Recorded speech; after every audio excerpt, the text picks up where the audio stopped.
मैं नीलम सिंह, हमारे यूट्यूब मंच में आपका स्वागत है।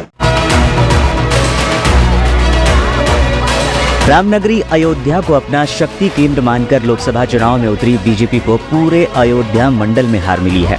अयोध्या मंडल की सभी 5 लोकसभा सीटों पर बीजेपी की हार ने न सिर्फ राजनीतिक पंडितों को बल्कि खुद बीजेपी को भी हैरान कर दिया। जो बयान सामने आए हैं उससे साफ नजर आ रहा है कि बीजेपी को अयोध्या हारना काफी खल गया है। राजनीतिक जानकारों का भी मानना है कि इससे कोई इनकार नहीं कर सकता कि अयोध्या में राम मंदिर के शिलान्यास और फिर भव्य मंदिर में रामलला की प्राण प्रतिष्ठा से लोकसभा चुनाव से पहले उपजी रामलहर से बीजेपी उत्साहित थी। हालांकि सच ये भी है कि राम मंदिर में दर्शन के लिए पूरे देश से श्रद्धालुओं का तांता देखकर ये उत्साह अति आत्मविश्वास में बदल गया। इसका नतीजा ये रहा कि बीजेपी ने चुनाव में कई मुद्दों की पूरी तरह अनदेखी कर दी। इस वीडियो में हम ये जानने की कोशिश करेंगे कि क्यों बीजेपी को अयोध्या में इतनी करारी हार मिली। जमीन अधिग्रहण और मुआवजे का मुद्दा। अयोध्या में बीजेपी की हार की वजहों में से एक जमीन अधिग्रहण और उसके मुआवजों को बताया जा रहा है। कई लोगों के घर दुकान तोड़े गए। दावा है कि कई लोगों को मुआवजा तक नहीं मिला। इसकी नाराजगी चुनाव परिणाम में साफ तौर पर नजर आई, जिसने विपक्ष को बीजेपी पर हमला करने का मौका दे दिया और बीजेपी अपनी अयोध्या सीट नहीं बचा पाई।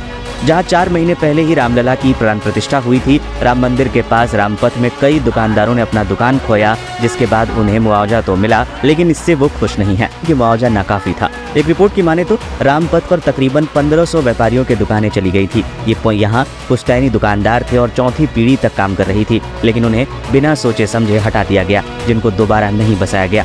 कहा तो ये भी जा रहा है कि स्थानीय व्यापारियों ने सांसद लल्लू सिंह को लेकर काफी नाराजगी भी थी। शहर में हुआ विकास, गांव वालों की गई जमीन।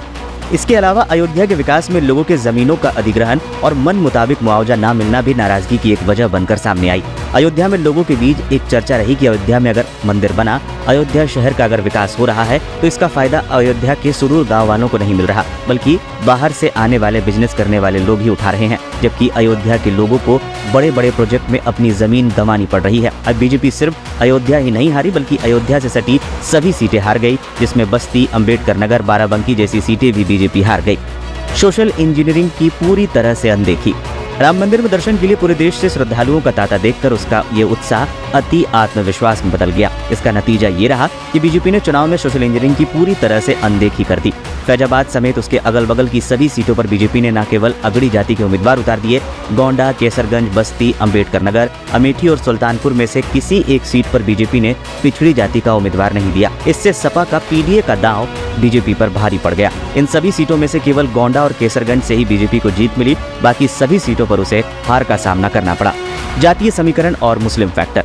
फैजाबाद सीट पर अखिलेश यादव ने नया प्रयोग किया। सामान्य सीट होने के बावजूद सपा ने यहां से अयोध्या की सबसे बड़ी दलित आबादी वाली पासी बिरादरी से अपने सबसे बड़े चेहरे अवधेश प्रसाद को उम्मीदवार बना दिया, जिसके बाद यहां नारा चल पड़ा, अयोध्या में ना मथुरा न काशी, सिर्फ अवधेश पासी। इसके अलावा सपा कांग्रेस गठबंधन बीजेपी के वोट बैंक को बांटने में भी कामयाब रहा। इस सीट पर करीब 5 लाख मुस्लिम वोटर हैं, वो भी इंडिया गठबंधन की ओर लामबंद हो गए और इस तरह सपा की जीत हो गई।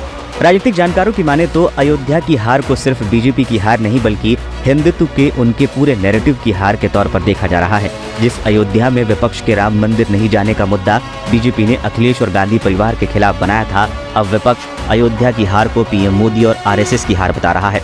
साफ तौर पर कहा जा सकता है, पूरे यूपी में अगर किसी सीट पर बीजेपी को हार सबसे ज्यादा चुभी होगी तो वो सीट अयोध्या की है।